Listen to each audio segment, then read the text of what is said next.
Governments और companies की तरफ से फंडिंग रुक जाती है। इतिहास में पहली बार ऐसा हुआ था कि किसी कंप्यूटर ने इंसान को हराया हो। एक महीने में 4000 लोगों की जॉब्स एआई की वजह से चली जाती है। $6,90,000 एक डीप फेक स्कैम में हार जाते हैं और उनके अकाउंट को 28 डेज के लिए म्यूट कर दिया जाता है। अगर हम भी ऐसा करेंगे तो कुछ सालों बाद हमारा भी ऐसा ही हाल हो सकता है।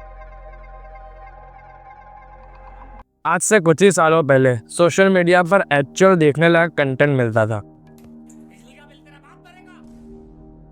ग्रेजुएट होने के बाद जॉब्स मिला करती थी और आर्ट्स और क्रिएटिविटी की वैल्यू हुआ करती थी। लेकिन कुछ ही सालों बाद पूरा social media baseless AI videos से भर गया। ग्रेजुएट होने के बाद जॉब्स मिलना कम हो गई और आर्ट्स और क्रिएटिविटी की वैल्यूज़ खत्म हो गई। रियल दिखने वाली एआई इमेजेस और वीडियोस एक प्रॉम्प्ट में बनने लगी। जहां पूरी दुनिया शांति से जी रही थी, वहां दूसरी तरफ जर्मनी में एक बंदा इतिहास लिख रहा था। ऐसा इतिहास जिसने लोगों के सोचने का तरीका ही बदल दिया था। एलन ट्यूरिंग का ये सवाल कैन मशीन थिंक पूछने के बाद लोग एआई जैसी कोई चीज़ होती है इसको सीरियसली लेने लगते हैं और फिर अपने तरीके से रिसर्च करने लग जाते हैं। और 1956 में एक डार्टमाउथ नाम का वर्कशॉप होता है जहां पहली बार आर्टिफिशियल इंटेलिजेंस नाम का वर्ड्स यूज़ किया जाता है। और उसके बाद 1966 में जोसेफ दुनिया का पहला चैटबॉट बनाते हैं जिसका नाम था एलिजा। एलिजा एक ऐसा चैटबॉट था जो एक्चुअल में टेक्स्ट फॉर्म में कम्युनिकेट कर सकता था, जो यूज़र के दिए गए सवालों को कीवर्ड समझकर उसके बेसिस पर जवाब देती थी। और उसके बाद 1966 में एसआरआई यानी कि स्टैंडर्ड रिसर्च इंस्टीट्यूट एक एआई पावर्ड मोबाइल रोबोट बनाते हैं जिसका नाम था शैकी। जहां दूसरे रोबोट्स को स्टेप बाय स्टेप इंस्ट्रक्शन देने पड़ते थे, वहां शैकी अपने दिए गए कमांड्स को टुकड़ों में तोड़कर लॉजिकली डिसीजन ले सकता था। और उसके बाद 1967 में टेरी एक शार्दुलो नाम का आर्टिफिशियल इंटेलिजेंस प्रोग्राम बनाते, एक ऐसा प्रोग्राम जिसके अंदर वर्चुअल वर्ल्ड बना हुआ था और इस वर्ल्ड में क्यूब और पिरामिड जैसे वर्चुअल ऑब्जेक्ट्स थे। यूज़र इंग्लिश में कमांड दे सकता था और उस कमांड को शार्दुलो समझकर वर्चुअल ऑब्जेक्ट्स को मूव कर सकता था। लेकिन फिर 1970 से लेकर 1980 के बीच में आता है एआई विंटर।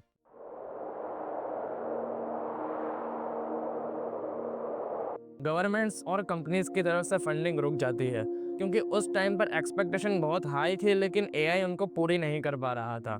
शार्दुलो और एलिसा जैसे चैटबॉट सिंपल टास्क कर लेते थे लेकिन रियल वर्ल्ड कॉम्प्लेक्स प्रॉब्लम वो नहीं कर पा रहे थे। लेकिन फिर 15 साल बाद एआई का कमबैक होता है एक ऐसे सुपर कंप्यूटर के साथ जिसने एक वर्ल्ड चैंपियन को हराया था जिसका नाम था डीप ब्लू। डीप ब्लू को स्पेशली चेस खेलने के लिए डिजाइन किया गया था। लेकिन फिर डीप ब्लू और वर्ल्ड चेस चैंपियन गैरी के बीच में मैच होता है और डीप ब्लू गैरी को एक स्कोर से हरा देता है। यहाँ पर इतिहास में पहली बार ऐसा हुआ था कि किसी कंप्यूटर ने इंसान को हराया हो। धीरे धीरे एआई नए नए माइलस्टोन अचीव कर रहा था। गूगल, सीरी और एलेक्सा जैसा वॉइस असिस्टेंट लोगों के घर में आने लगे थे। मिडजर्नी और डेली जैसे टूल्स आर्ट्स और पेंटिंग में कदम रख रहे थे। जहाँ एक तरफ एआई में धीरे धीरे इवोल्यूशन हो रहा था तो वहाँ दूसरी तरफ लोगों की जॉब्स एआई की वजह से जा रही थी। 2023 यूनाइटेड स्टेट्स में एक महीने में 4000 लोगों की जॉब्स एआई की वजह से चली जाती है।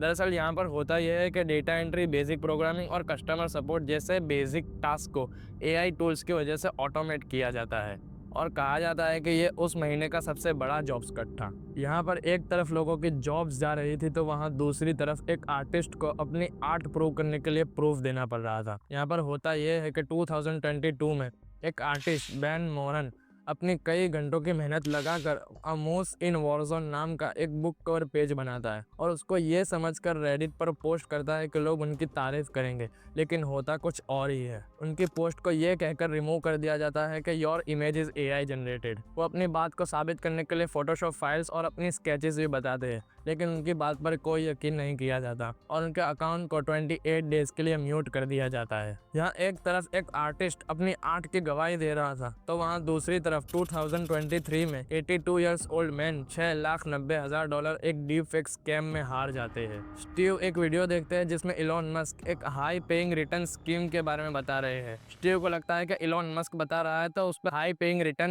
मिल सकता है, तो स्टीव उस वीडियो पर भरोसा करके अपनी लाइफ टाइम सेविंग लगा देते हैं और उस स्कैम का शिकार हो जाते हैं और अपनी लाइफ टाइम सेविंग को गवा देते हैं, जिसमें स्कैमर्स ने इलॉन मस्क के एक ओरिजिनल इंटरव्यू को एआई से बदल दिया था। वैसे एआई बनाया तो इंसानों के काम को आसान करने के लिए था, लेकिन वो आज इंसानों के ही काम छीन रहा था। आजकल हम अपनी छोटी छोटी चीजों के लिए एआई टूल्स का इस्तेमाल करते हैं। देखो, एआई टूल्स का इस्तेमाल करना गलत नहीं है, लेकिन उस पर हद से ज्यादा डिपेंडेंट हो जाना ये गलत है। हमने आखिरी बार कब चैट जीपीटी के यूज के बिना हमारा कोई काम किया था? एआई टूल्स पर हद से ज्यादा डिपेंडेंट हो जाने से क्रिटिकल थिंकिंग और लॉजिकल थिंकिंग जैसी स्किल्स वीक हो जाती है। यहाँ पर सवाल यह उठता है कि क्या हमें एआई टूल्स को अवॉइड करना चाहिए? तो इसका जवाब है बिल्कुल नहीं। एआई को अवॉइड करना ये हमारी सबसे बड़ी गलती हो सकती है। जैसा हमारे घर में जो बुजुर्ग होते हैं वो स्मार्टफोन में नंबर डायल करने जैसी बेसिक चीज भी नहीं कर पाते और हम सोचते हैं कि एक नंबर ही तो डायल करना है, कौन सी बड़ी बात है। लेकिन यहाँ पर समझने वाली बात यह है कि जब स्मार्टफोन आ रहे थे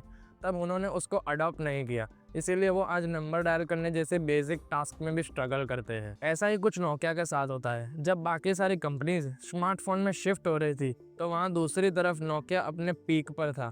नोकिया को लगता है कि स्मार्टफोन से क्या ही हो जाएगा, लेकिन ये उसकी सबसे बड़ी गलती थी। वो इस रिवॉल्यूशन को मिस कर देता है और उसकी वजह से नोकिया नई नई कंपनीज जैसे ओप्पो और वीवो से भी पीछे रह जाता है, जबकि ओप्पो और वीवो जैसी कंपनीज नोकिया के बाद बनी थी। अगर हम भी ऐसा करेंगे तो कुछ सालों बाद हमारा भी ऐसा ही हाल हो सकता है। यहाँ पर हर इंसान को, चाहे वो एजुकेशन फील्ड में हो या ना हो, एआई से कैसे काम लेना है, अपने पर्सनल और प्रोफेशनल यूज के लिए एआई को कैसे यूज करना है, ऐसी बेसिक चीज तो उसे आनी ही चाहिए। अगर आपको जानना है कि एआई को अपने पर्सनल यूज के लिए कैसे यूज करना है तो मैं आपको मेरी ये वीडियो रिकमेंड करता हूँ। हमें हर वो टेक्नोलॉजी सीखनी है जो आ रही है, लेकिन उस पर डिपेंडेंट नहीं होना है।